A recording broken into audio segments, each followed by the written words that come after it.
Tafadhali, ili uweze kuwa mtu wa kwanza kutazama video zetu, bonyeza maneno mekundu yaliyoandikwa subscribe chini ya video hii, na utakuwa umejihakikishia kuwa mwanafamilia wetu na hautopitwa na habari zetu za kiburudani zinazokiki na kumake headline ndani na nje ya nchi ya Tanzania.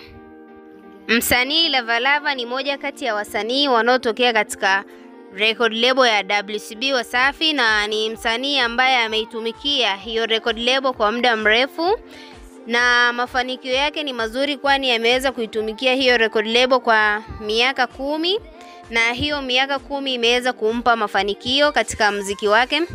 Sasa siku ya leo msanii Lavalava amepewa mkono wa kwaheri na uongozi mzima wa WCB, ikiwemo ni msanii Diamond Platinum, na baadaye taarifa hizo ziliweza kuwekwa katika mitandao ya kijamii, na vile vile Diamond Platinum aliweza kuzungumza wazi katika mitandao ya kijamii kwamba simlipishi chochote, kwani Lavalava amefanya vizuri katika record label ya WCB Wasafi na anahitaji mafanikio zaidi. Kila laheri Mr. Lavalava.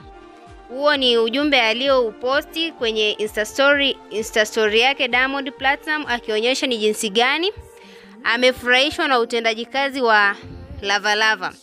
Na baadaye Baba Levo kuona hiyo posti ya Diamond Platinum, naye aliweza kuposti katika mitandao ya kijamii ambao ni Instagram na kuandika, safari njema mdogo wangu, una kipaji kikubwa sana. Akamtagi Lavalava, akaendelea kuandika, na Watanzania watakuwa mashahidi kwa namna ambavyo mzee wangu Lukuga alikupigania kipaji chako kikadilike kuwa pesa, kufanya kila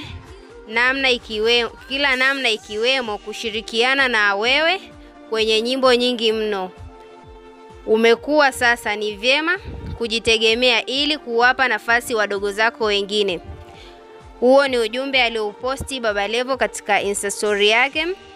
Baba Levo amekuwa ni mtu ambaye kila taarifa anayoiposti katika mitandao yake ya kijamii ina ukweli kwa kiasi kikubwa, na tunashuhudia hii posti aliyoiposti inayomhusu Lavalava ni kweli kabisa. Diamond Platinum ameweza kuposti katika ukurasa wake wa Instagram na amewaonyesha ni jinsi gani yeye alivyo na moyo mzuri, hata ameweza kumsamehe Lavalava kutokumlipisha kiasi chochote cha pesa, kwani alikuwa na uwezo wa kumlipisha na asingeweza kukataa, kwani alivyosaini katika huo mkataba wake unaonyesha kuna kiasi cha fedha angetakiwa kulipa, ila ameweza kumwacha aende zake akaendelee kujitafuta.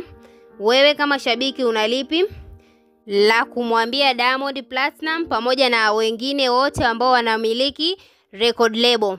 Usisahau kutuachia maoni yako ndani ya comment section, na vile vile usisahau kulike, kutani on notification na kusubscribe katika channel yetu.